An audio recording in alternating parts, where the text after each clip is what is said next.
Hi there, I'm Randy Smith, and I'm here at the Rapides Parish Library main branch, and this is the For the Love of Food program, which I've been honored to be in for the last 4 years. The first year was I did Vietnamese special fried rice. Last year was a quick Madras chicken curry. So this year I'm going to take y'all to Tibet for a dish called Kong Po Shap Tak. That's spicy browned beef. The Kong Po region of Tibet has a penchant for using garlic, ginger, and onion, and what I do? Chilies. So I might talk a little bit during this time, say a few things about Tibet. I won't be political or anything like that, because this is a grant program and a public library. So let's get started. The first thing you're going to need, or I'm going to need, is a pound of thin sliced top round beef, and it's about 1/8 of an inch thick, 1.5 inches to 2 inches square. Me, I like to use this shaved steak, and it goes around more to different people whenever you serve it with your starch. The next thing I'm going to need is 2 tablespoons of oil or butter. Butter is used a lot in Tibet. It's only been in the last 10 or 20 years they've started having more oil. Me, I'm going to use ghee. This is clarified butter. It's a little bit healthier than regular butter. One of the reasons they use butter in Tibet is they need the fats and the protein. In the mountain region where it's really dry, they do a lot of physical work, a lot of walking, a lot of climbing. Whatever they have to do, they need the fat. We're going to need a large red or purple onion, depending on what you call it. It's the same thing. Going to need paprika. You're going to need good fresh clove of garlic. You're going to need a ginger, a good piece. Don't get anything that's real wrinkled. Or if you want, you can use a ginger paste, and I'll tell you the quantities. Now, this item is hard to find in the grocery. You may have to go to an Asian market. You may have to order it, or you can substitute black pepper, which has a different flavor that is just pungent. It's called Szechuan pepper. Now, in Tibet, they call it Emma, E-M-M-A. But since I know it's Szechuan, I put it on there. You're going to need a large tomato. Get a ripe one, not overripe. I couldn't find a good big one, so I got 2 smaller ones. Work just as well. You're going to need something called churro. Now, churro, I have not found that yet in this country. Churro is a cheese they make in Tibet. It's kind of sweet. They let it sit up in caves to get solid. Kids even eat it for candy. They love it. It's hard to chew. But the substitute you can use is called blue cheese. You get a good strong blue cheese. You won't need a lot of it, but that provides the salt in there too. You're going to need a cup of water. Here I'm going to use a bottle of water. And as I said before, you're going to need 2 jalapeno chilies. So first thing you have to do, well, you don't have to. I like to do it. I've got my wok hot. I need to roast the Szechuan peppers. Szechuan pepper is not related to black pepper. It is not related to chili pepper. It's just what we call it. It comes from a different type of bush, which the name escapes me, but it's online or in a dictionary and you can find it. So it calls for, I forgot, let's see, what is it? It calls for a 1/4 teaspoon. That's a teaspoon, no? I'm going to use a 1/2 teaspoon because I'm going to grind it up. You don't have to, but the flavor gets out better. Now you can buy it pre-ground, but as whole it keeps longer.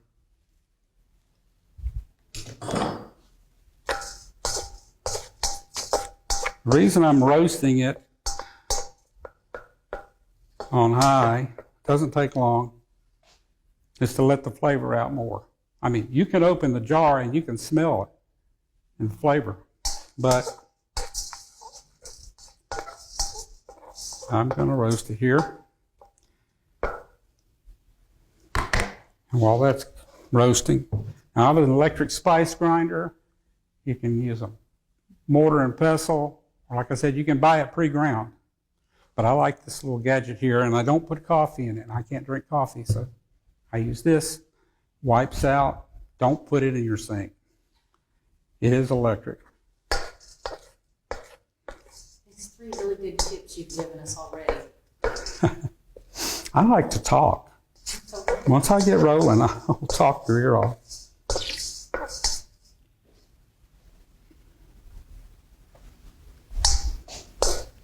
And I see a little smell. I wish we had smell-o-vision. Smell-o-vision. You know, I think they predicted that in the 50s or early 60s. We're going to have smell-o-vision.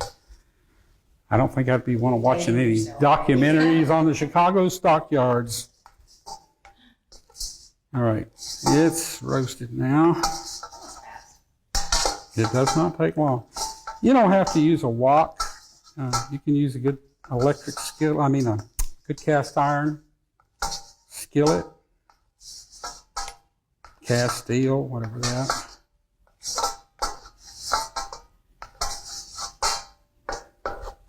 Now when you buy this in bulk like I do, there may be some tiny little twigs in there. Well, I wouldn't call them twigs, they're so small. All right. So this is going to be a little noisy.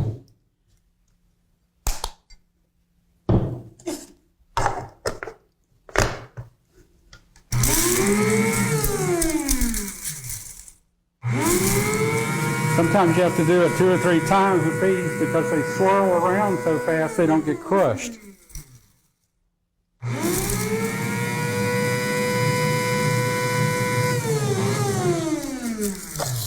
Whoop, see, that worked. Yeah, I can definitely smell that. What I want to do, get any too large particles, I have this tiny little strainer I love.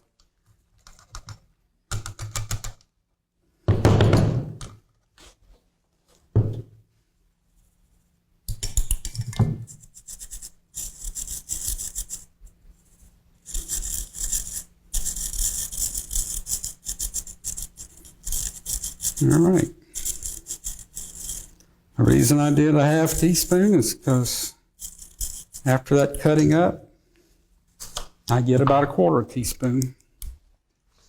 Going to put that in a little bowl. You have to prepare everything. This is a stir fry, and as a lot of people know, if you do a stir fry, you have to have everything ready before because there's no time to stop sometimes. All right. Now, got to get my tablespoons. Not going to put it in yet. I got chopping and cutting to do. Let's see. And what section of the grocery store do you find ghee? Ghee, you can find, this is organic. So But if they have, usually it's in the aisle with the Chinese food and stuff like that. You might find it in with like the Crisco and the oils and stuff too up on the top shelf. This isn't my favorite brand, but that's the one that was available the last time I bought it. I keep it in the refrigerator. It melts really fast, but I may not use it for a while. It will keep for a very long time in the refrigerator.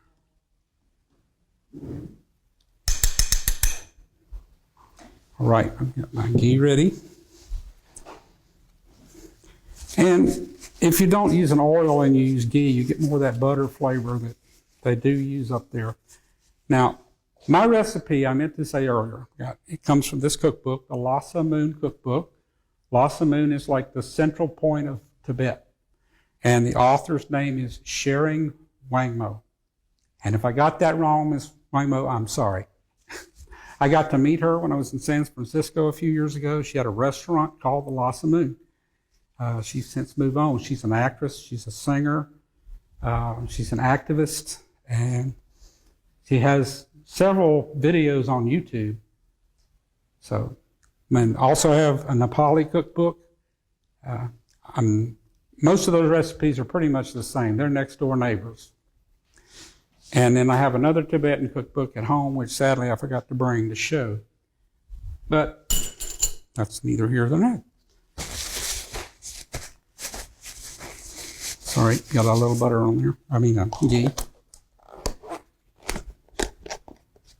Gonna put that one out of the way. Let's see. I need to cut my onion up. Where's my knife? There's my knife. Like I said, it's a large one.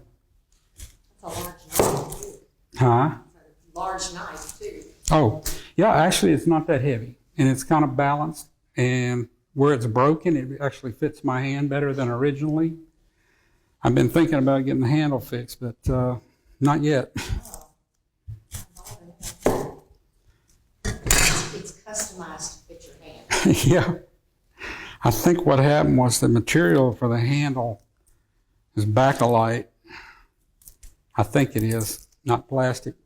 And bakelite is real sensitive to heat and water. And if you put it in the dishwasher a couple of times, that starts to deteriorate a little bit. I guess I need to find a knife shop somewhere to put me. I've got some rosewood I got last year, but the things I haven't been able to get it fixed yet. So sooner or later it will fall all apart.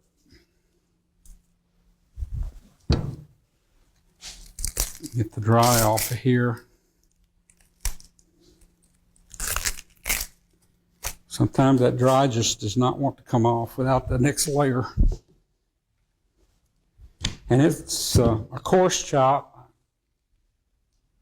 That's a matter of opinion in mine, what coarse is, but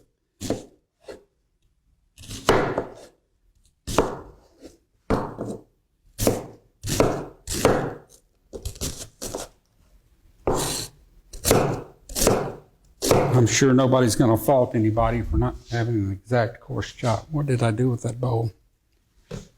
I had a larger bowl here with me. Well, what did I do with it? Oh, right in front of me. I got one. Yeah.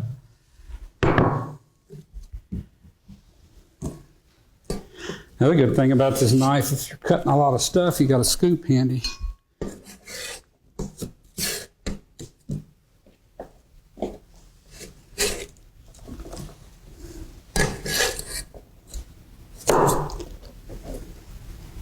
Just so everybody knows, the hat I'm wearing is not a traditional Tibetan hat. I don't want to get hair in the food, so it's a sushi chef's cap. So I wore it. Right continent. Right. Yeah, right continent. Other side of it. It's a big continent. Oh yeah, Asia's really big.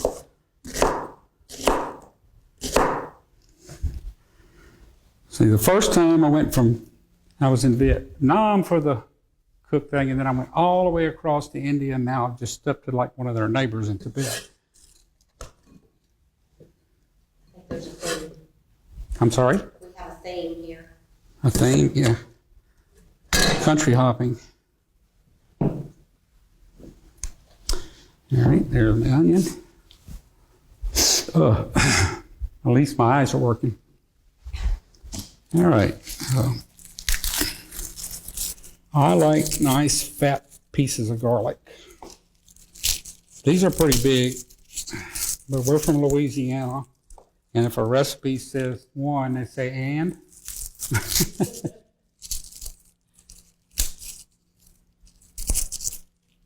That's another reason I made sure I got those chilies. There's two recipes. One of them is for one not so spicy, but like I said, we're from Louisiana, so. That's right. We're going to get that. Let's see, where does it? Put that over there. Your idea of spicy might not be our idea of spicy. The way I peel garlic, I like to pound it down. The dry comes off better.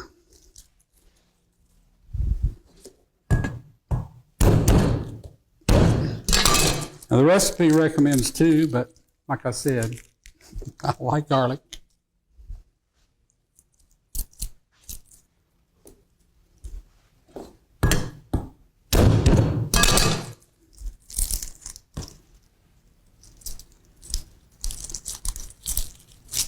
I did have a mask on when we got here, but nobody's around me, so.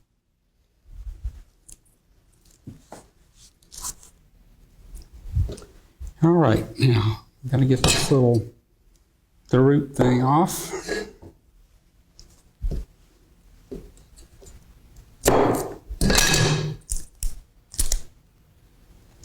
Missed that. One more.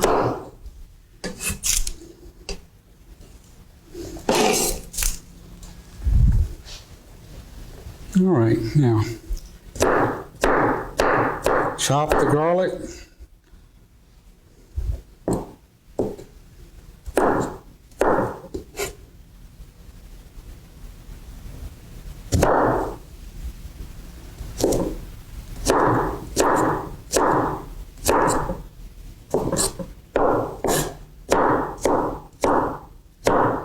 While we're talking about the knife, I just want to make it clear, this is not a cleaver.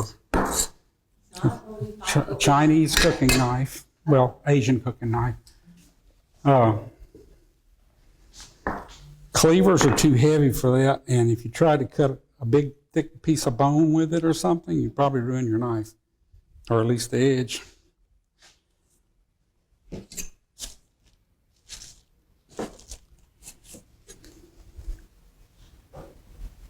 I just want to make sure it's staying warm. All right, I got the garlic. So next thing is ginger. I hate peeling ginger, but when you want something, you got to do it. If you can't find a good piece of ginger, like I said, you don't want the wrinkled stuff. You want a nice, smooth for ginger. You can use a paste. Get a good quality paste, preferably organic paste. The other paste, I'm not sure about those. So, 1 inch of it, it says. I'm going to use my thumb to measure about 1 inch. A little extra because I got to peel it. Well, that's the end pieces there. Now, I have a trash can down here if anybody wanted to know. Not just throwing it on the floor.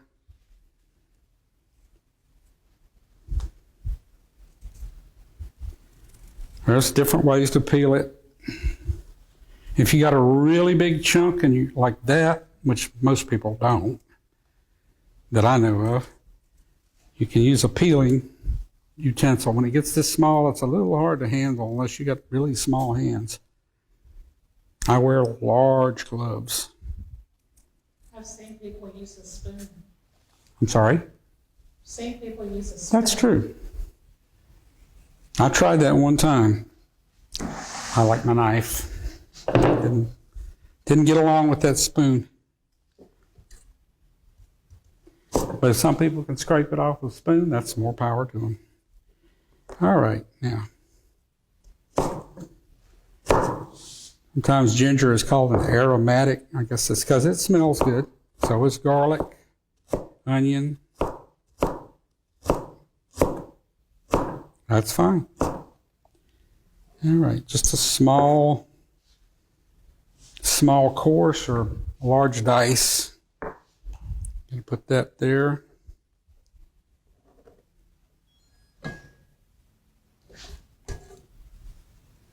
All right, we're getting there. Put that over there. Recipe. I'm sorry? It's a very different recipe. Yeah, That's something I different. used, when I first started cooking, and I thought, well, Indian, Chinese mesh. No, not exactly. I mean, some of them seem like it, but they have their own ingredient, like barley. Chinese, you don't hear them using barley. India, it's rice and Tibet, right? I mean barley.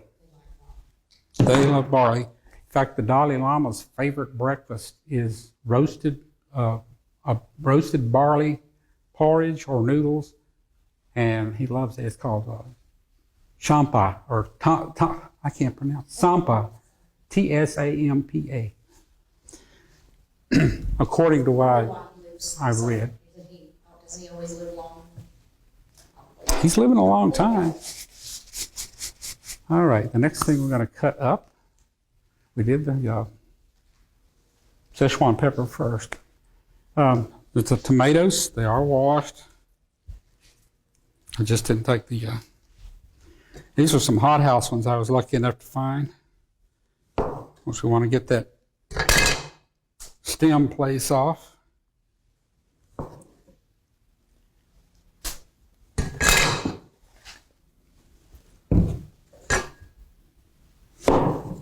This is also a coarse chop.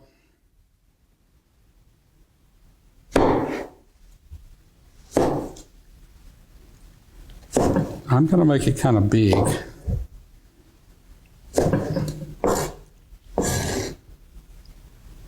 Because it's that heat, it's going to break down anyway.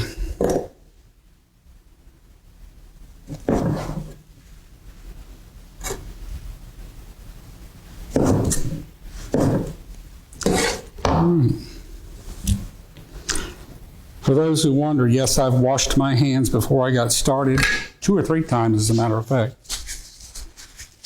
So, all right, now for the churro or blue cheese, get it in any grocery store. I got the pre-crumbled stuff.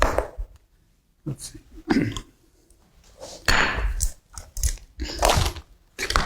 This is where you're going to get your salt flavor from too, because for some reason they're not using salt. Let's see, we need a tablespoon and a half. Still got a little bit of that heat on there. There we go. Well, I'm going to get bold and use 2. That's what I did the first couple of times I made it anyway. So. All right. My churro, my blue cheese. Okay, so next thing we're going to measure out a cup of water.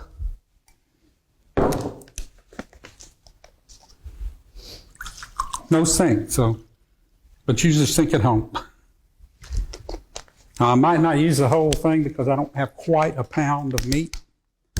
We'll just have to see how that goes. I got my water. And we've got our jalapenos, we got a slice. If I stand up here and start crying, it's the jalapenos. I'm going to cut the stem off. I'm sorry? Gloves for the jalapenos. Well, just I have to make sure I don't rub my eyes. I've done it, and whew, not nice. All right, I'm going to cut these on a diagonal. And you're leaving all the seeds in? I'm sorry? You're leaving the seeds in? Leave the seeds in, yeah. That's where a lot of the heat comes from. So if you're doing this at home and you want to cut the heat back, keep that flavor of the chili, you get one of those. I use I'm getting there, peeler, the long peeler, and just stick it in the end and twist it around. Mm-hmm. It works pretty good. Just shake it out. So, all right. They're not all perfectly diagonal, but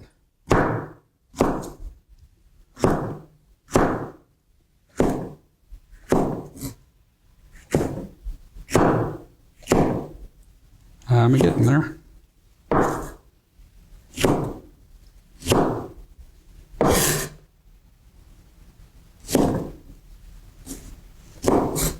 So I'm just going to leave these here for the moment till we get to them, because I think that's the last thing I have to cook. Yeah. So I'll wipe my hands one more time. With the tomato off.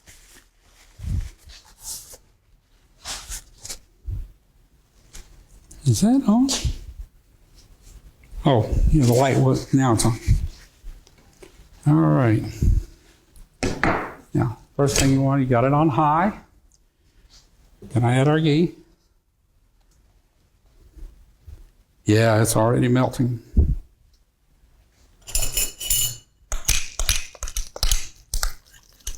Whoops. A little bit of that churro. I wasn't ready for the blue cheese yet. Oh, smell it. Hmm? I smell it already. The cheese? All right. Now, next step, you're going to add your onions. Get them going. Going to add garlic.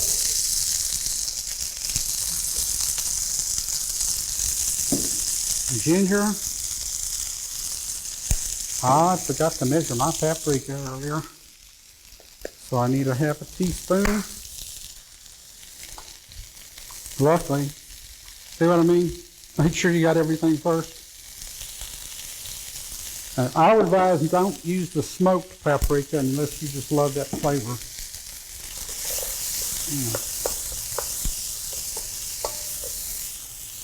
Yeah. All right, then you add Szechuan pepper.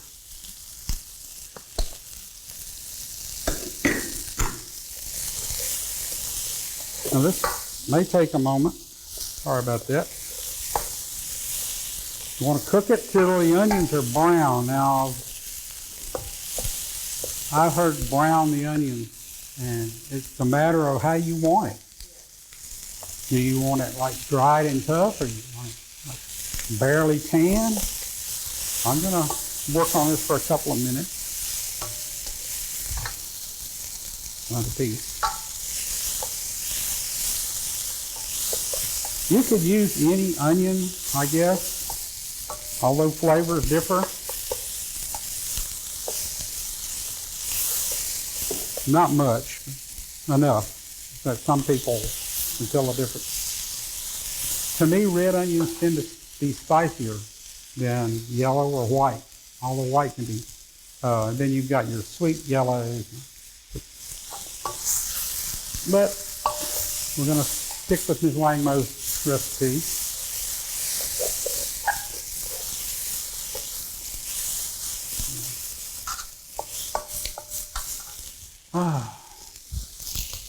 Yep, that smells good.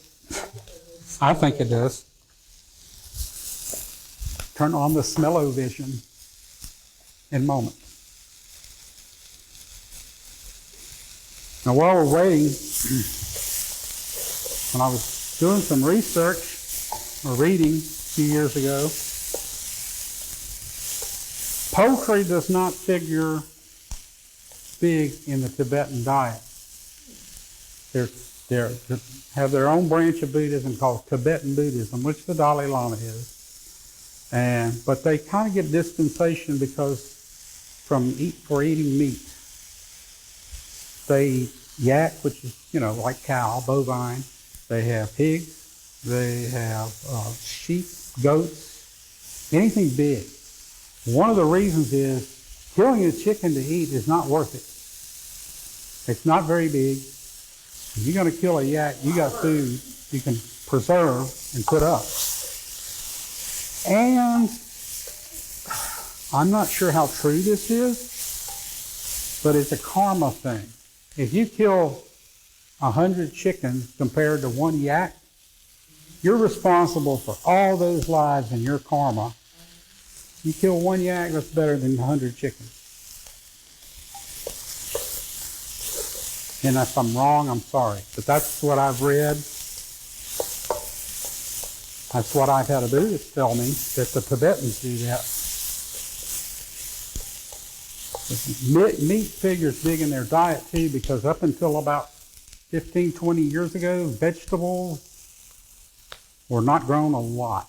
It was barley, wheat, very little rice is grown there until the Chinese got there. There's just no paddies. It's not built for growing rice. And they have flat places to grow the wheat and all. A lot of people have vegetable gardens. Squash, cabbage.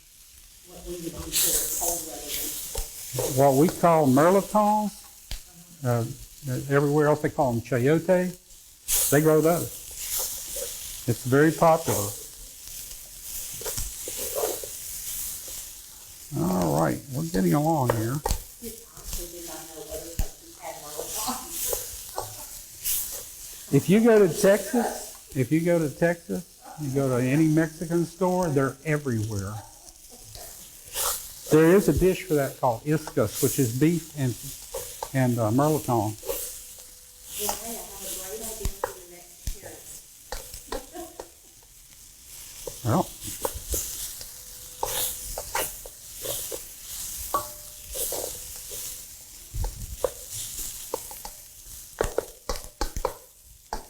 I think this is as brown as I want it. It's not raw, so it's cooked. So the next thing you want to do is, sorry, my brain went away. I'm getting there. Add the meat. Now, like I said, mine is called shaved steak. Did you have to get the butcher to cut that specially? Because I don't know if I've ever seen it.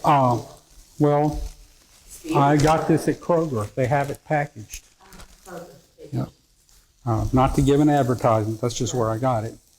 I haven't seen it very often. It's in larger chunks. It's very fine. You can probably read the recipe through it. I'm going to cut it up some more because it's in large sheets.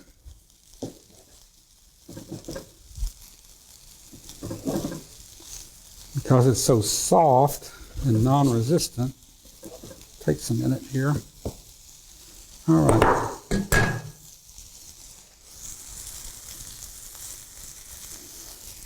The other type of meat is, you could probably use a good stir-fry meat, but make sure you get like top round, if it is top round. Sometimes it's just marked stir-fried beef. I'm just intrigued by that. I like that. It's so thin. Well, and it'll stretch a little bit. You can, well, it's supposed to feed for 4 people, but you could probably get 5 out of this, or 6.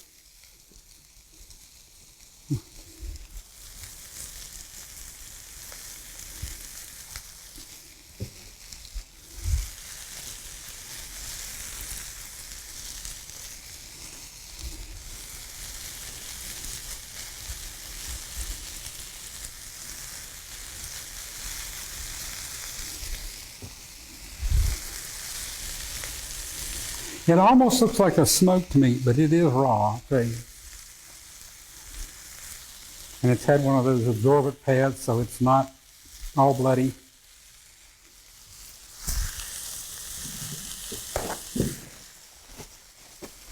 All right.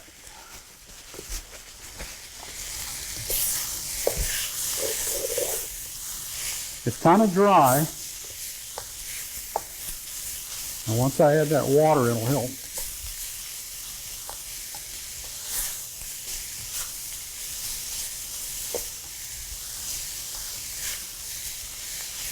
And if the library doesn't have these books, by the way, I'm sure they can get that on a loan. Oh.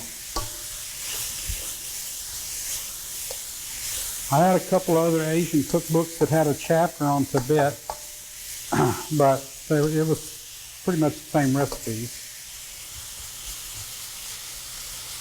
And I was running out of space in my box.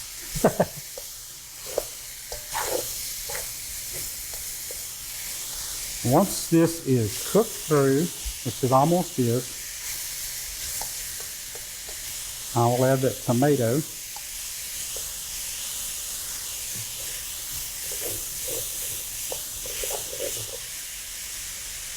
I'm going to turn my heat down a little bit.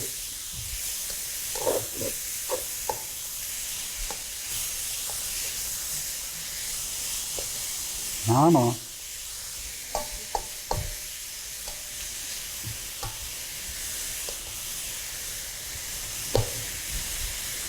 Just a little bit more.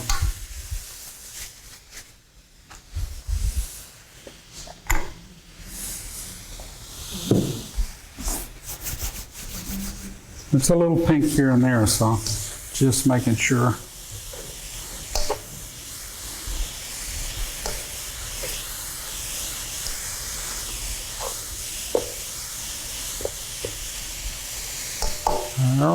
Yeah, and that's done. We can add the tomatoes.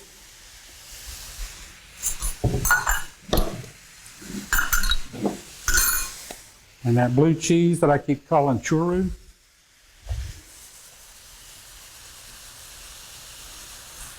Putting that on there.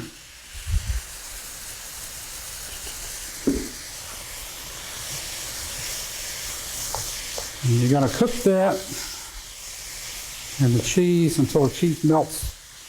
And it may not melt as fast as you think.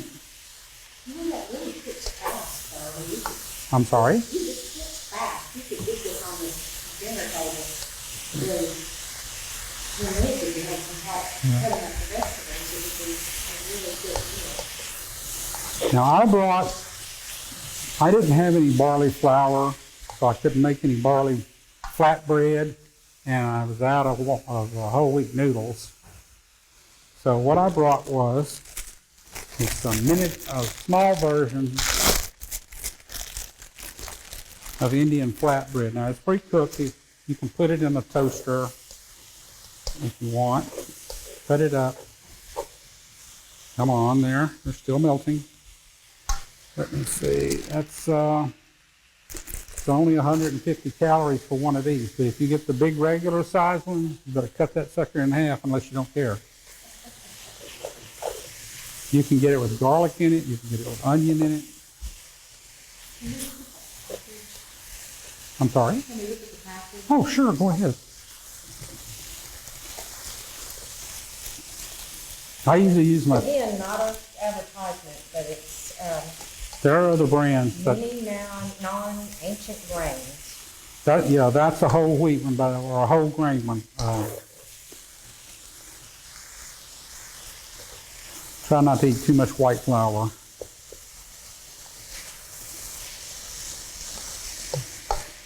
Carbs blow my blood sugar up.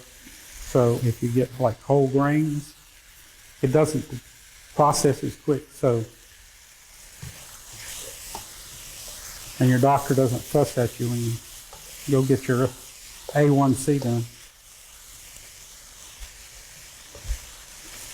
All right. And you could eat it without the non, so you Oh yeah, like I said, you have can. any carbs, really. You don't have to eat any carbs. They're very meat eating people and starches that. And the only salt is the blue cheese, so for people on a low salt diet, it would be wonderful. People watching their sugars, it would be a good choice. Yeah, oh yeah, because the only sugar you got here basically is the tomatoes. But if you're watching your spicy levels, you Oh yeah, go this way. like I said, you can cut that down by coring it out, or you don't have to use it at all. All right, cheese is melted. What did I do with my water? There it is. I add a cup of water. It almost makes a gravy. And it helps loosen that black stuff on the bottom of the pan, if you have any. So we're going to let that cook for a second.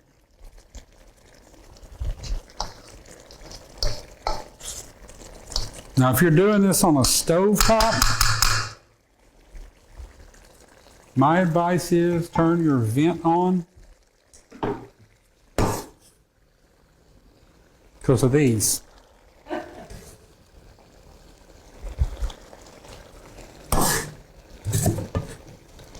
He's not shy about putting those seeds in there.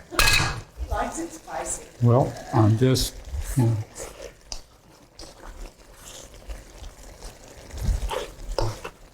Now we all do. Well, it's not horrible to me. I mean, last time I was kind of wondering at first, did I put them in there? And then I looked, like, then it kind of crept up on me. So I have to be careful.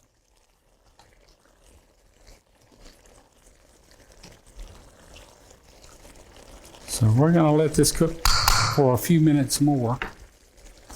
Let some of that water cook out.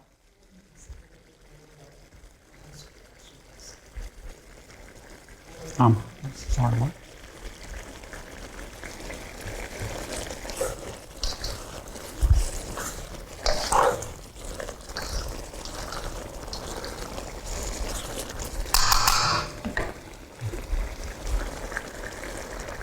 I'm gonna taste a little bit, and I've got a plain plastic spoon.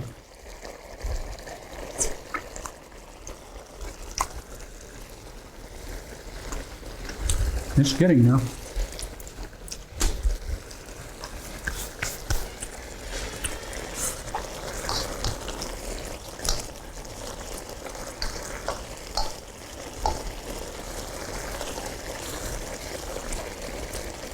It doesn't look exactly like hers, mainly because I'm using the thin meat. But it's definitely spicy.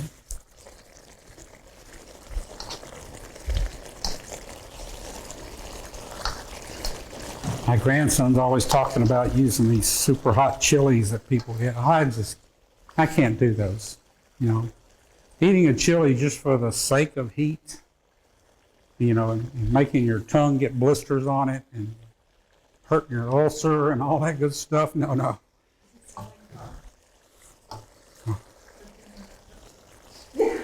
Sounds like fun for a 13-year-old. Yeah, he doesn't eat them either. He's like, no. About as far as he'll go are the red chili pepper flakes on a pizza.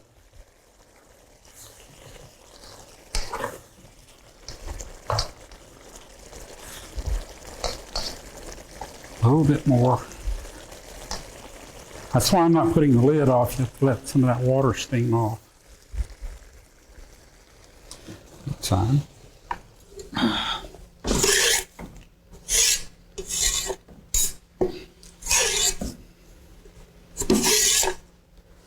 I started to get a traditional Tibetan apron.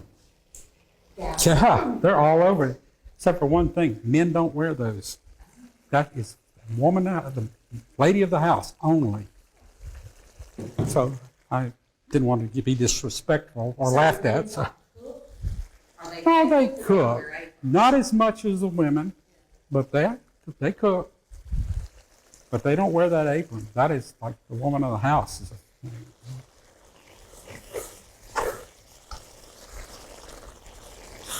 I didn't get to find out if, like, the younger girl got them before they got married and moved out or whatever. But I got the impression that was like a badge of mom or a badge of womanhood. Yeah.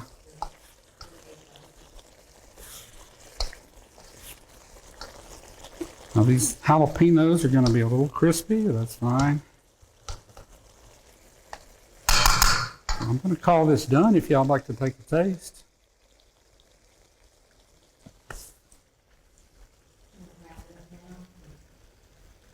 So I'm Randy Smith, and I'd like to thank you once again for tuning in to the Rapides Parish Libraries for the love of food, which I enjoy doing.